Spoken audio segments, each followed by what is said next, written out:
Mga pampublikong pagamutan, naka-code white alert na simula ngayong araw, December 21. Yan ang tinutukan live ni Jasmine Gabriel Galban. Jasmine. Chris, patuloy pa rin ang kampanya ng Department of Health na iwasan ang paggamit ng anumang uri ng paputok sa pagsalubong sa bagong taon. Nakataas na sa Code White ang lahat ng mga pagamutan sa Region 1. Simula ngayong araw, activated na ang fast lane sa mga ospital.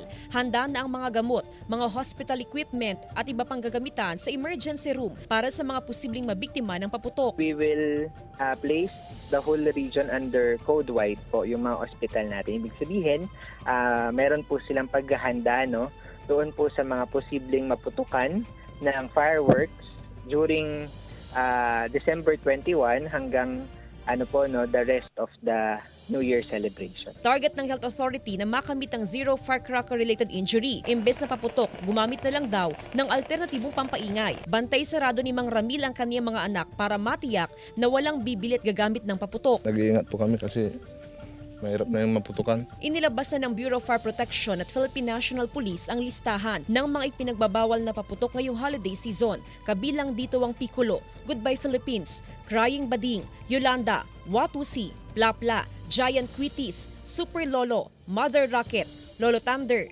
Pillbox, Boga at Giant Whistle Bomb. Kailangan din po natin ang suporta po ng mamamayan para at least makita po natin na yung mga paputok na yan na illegal ay hindi po may dispose sa public upang sa ganun maiwasan po ang anumang disgrasya o sakuna sa ating kababayan. Hindi pa man nagsisimulang bentahan, nagbabala na ang PNP na tatanggalan ng permit ang sinumang tindera na magbebenta ng illegal na paputok. Samantala, asahan na raw ang mas mataas na presyo ng paputok ngayong taon.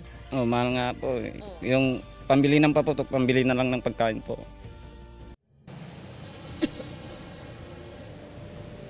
Chris, tiniyak ng CHD Region 1 na sapat ang supply ng gamot na gagamitin ng mga posibleng maging biktima ng firecracker-related injuries. Samantala, patuloy ang panawagan ng CHD na sakaling maging biktima o maputukan ay iwasan yung paggamit ng mga home remedies bagkos ay magtungo sa pinakamalapit na pagamutan para maiwasan ang anumang infections. Chris?